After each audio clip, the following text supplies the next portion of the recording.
welcome you all back to the new backtesting set of video. And in today's video, actually, I'm gonna to extend the previous and the first video on my channel. And today's video actually will consider systematic approach of comparison of the previous strategy, which I backtested for all of you.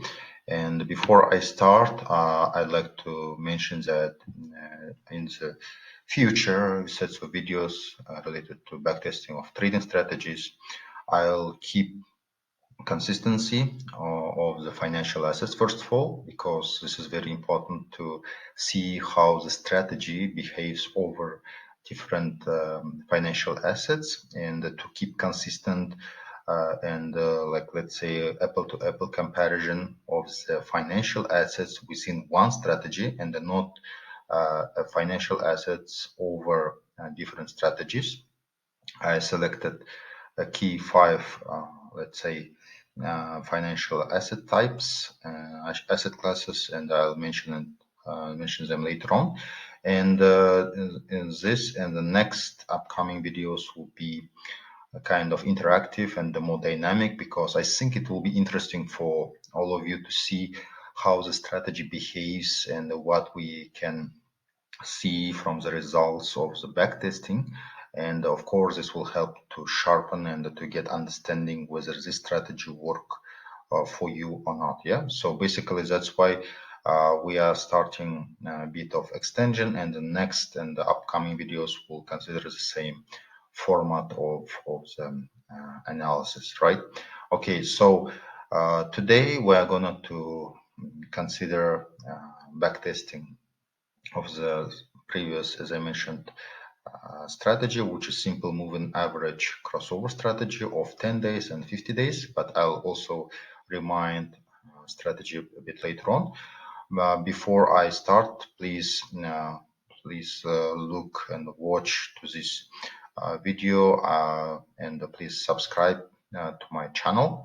And of course, it's very appreciated if you can leave any comments related to this or the first video. And we'll start. So basically, we're going to backtest this strategy on Google Colab platform. And actually, this is second backtesting, but technically it's a first full backtesting. But let's save it like as is. And the strategy already written, code and code blocks already provided. I'll go one by one. Okay. So we already started our environment, and let's go one by one just quickly, and we'll do the rest technically and dynamically, right? Okay, so first of all, we need to install libraries. To do that, we need first install, YFinance library, technical analysis library, Pandas, NumPy, and Matplotlib to visualize our equity curve for different assets. Second, we import our libraries, so you can see that it's already executed. We import all necessary libraries as is, so I'll not stop over it. So this the most important part where I will work further on is this third block where we download the data.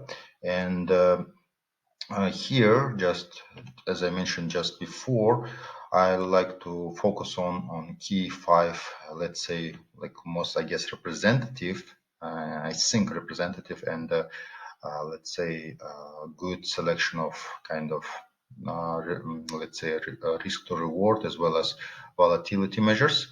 I selected from the stock. It will be now and further on Apple stock, which is like, I think it's fair, one of the volatile and the most capitalized stock in S&P 500 index, sorry, Nasdaq. Then we consider SPY, yeah, this is ETF, and then we from ETF, it's most representative one of 500 let's say stocks included. Then from commodities, this is from index. From commodities, we'll take gold. The ticker name is GLD, as you can see, and this is S&P SPY. From Forex, now further on, I'll take a Euro USD Forex pair. And ticker name for this kind of backtesting is Euro USD equal X, meaning that exchange. And from crypto, the most representative, I guess, is Bitcoin relative to United States dollar, not USDT, by the way. This is very important. And now and further on, let's say to keep consistency, I'll backtest for the most recent 10 years of data. So last Friday was the 1st of May, and let's say from 2016 till 2026, from 1st of May till the 1st of May, it will be our window time frame. Again, we drop not available, not a number, let's say not available data to make our analysis more kind of representative. So just quickly, let's go to next set of blocks. So here we import technical analysis, just for sure, double importing. Again, just to remind, we import simple moving average of 10 and 50. Window is 10 days. This is for 50 days. And the strategy logic is just below. What we do with simple moving average of 10, meaning the fast crosses up of simple moving average of 50, it gives us signal to, let's say, buy or long, right? You see the positive one. If we have, like, let's say, simple moving average of 10 crossing down, simple moving average of 50, meaning that fast crosses down the slow one, we sell. So you see this negative one. And then what it's important, we have functions, let's say, of returns in the equity curve. Here I'll not stop on the technicalities, but here we calculate returns strategy, let's say returns, right, of shifting one day after. Strategy returns, we just fill not available data by 0, and we have equity curve, which actually represented as a cumulative function. Okay, so what else? Here we have 5 key metric function, and here I'll also not go in every detail of calculation of each parameter, each important factor we have, but I'll stop on the key 5 ones. So we have drawdown, Sharpe ratio, CAGR, compounded annual growth rate. So let's put it here. So win rate and profit factor, all you see the terms are defined here as a comment in this code block.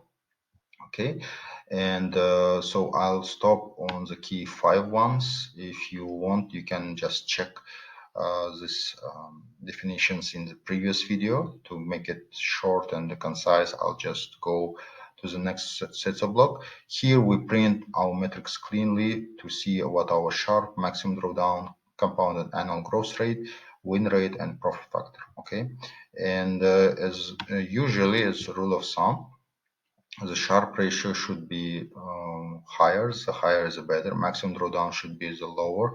The lower is the better. CAGR again is the higher the better. Win rate, the higher the better. Profit factor, of course, the higher the better. So we care about all 4 ratios to be higher. One maximum drawdown should be as minimum as possible to make our strategy robust. And then finally, we plot our equity curve to see, for example, how it behaved over time. Okay, so this is an overview of our, let's say, backtesting, which is developed. And now I'll start just going one by one, because it is not possible to actually like mentioning and putting all the 5 in let's say financial assets and running them at once. So I'll do it one by one, because we should clearly separate what is parameters for each asset class, right? So let's start from Apple stock. Here you see I defined by the comment, and first we will start from Apple stock, and we let's say run all the cells to make the things faster. And I'll just go and explain the key parameters for you. Okay, Okay, so we'll go that just jump to directly to our results to save on our time.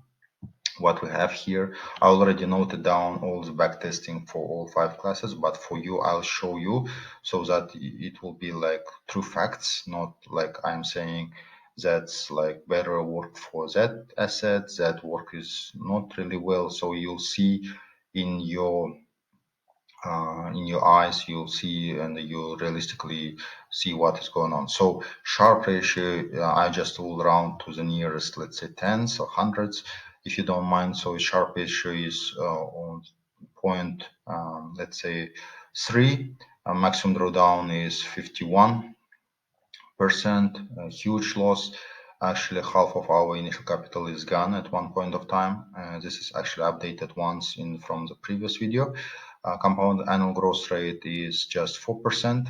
Win rate below 50, just 49, 52, almost 0.5. Profit factor is 1.05. So not bad, but could be better, right?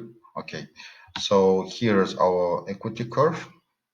Okay, just I think that for us now, I'll just stop on metrics so that later on, if you want, we can just stop on specific financial asset and just let's say decheaper it in more detail, right? Okay, so now let's go back and let's just go to next one is, for example, we can take sorry, Euro USD Forex pair, and let's run all the cells again so that it will be faster, not just running one by one or manually. It will take a bunch of time. And here, just to save your time, we'll go just jump to directly to our results.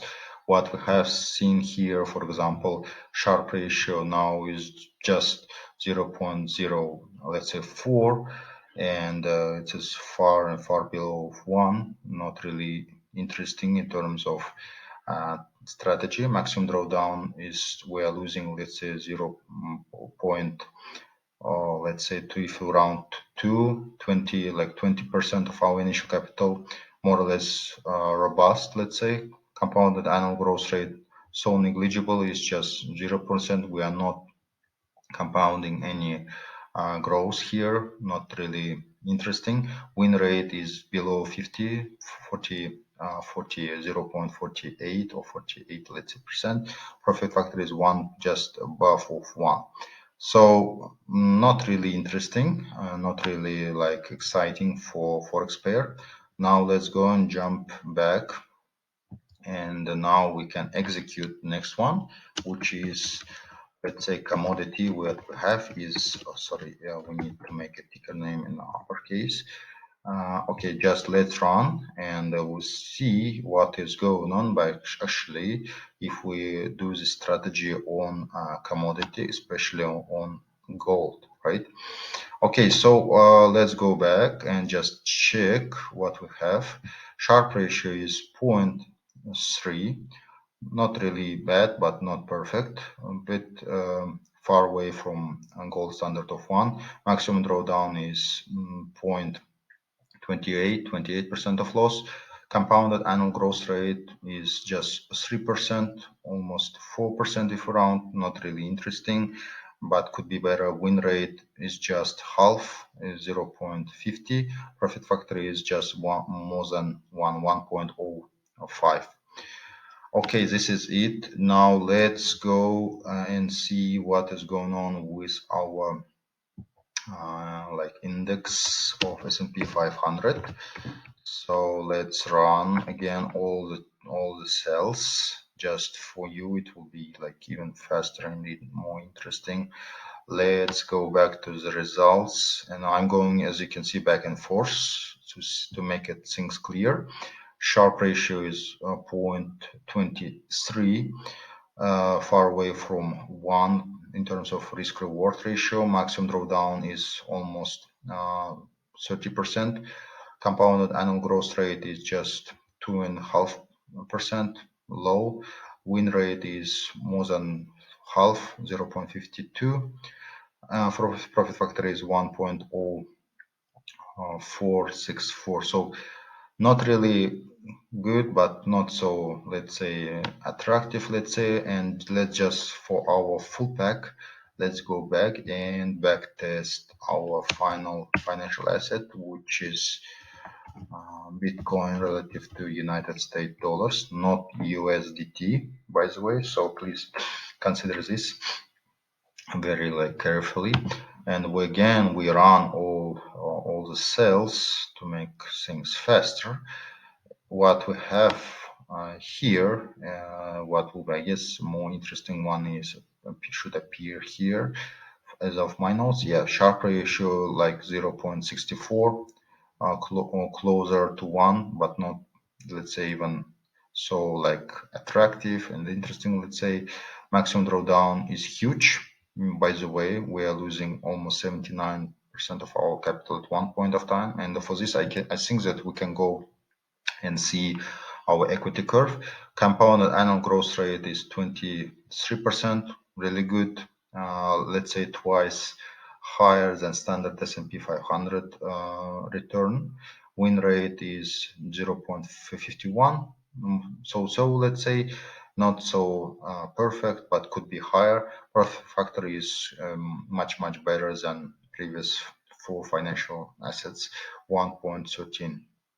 And let's go and just briefly see how it behaved over time. Yes, so if we backtested for 10 years of period, we have on y-axis a growth rate, on x-axis years. We see that here, for example, from 2016 till 2026, we have the upward, let's say, trend happened starting from 2023.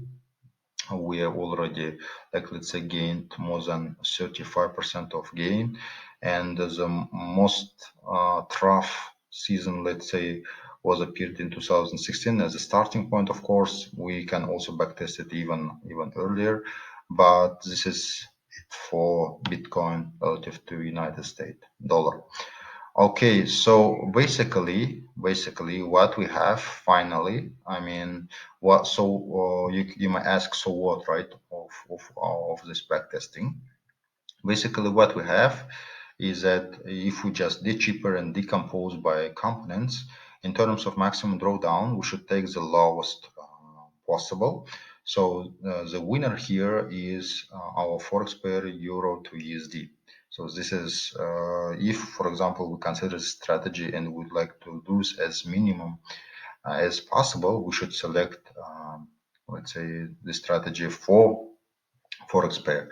In terms of Sharpe ratio, again, as I showed you, and I can show it again, we can and we should consider crypto trading strategy using this particular trend following strategy.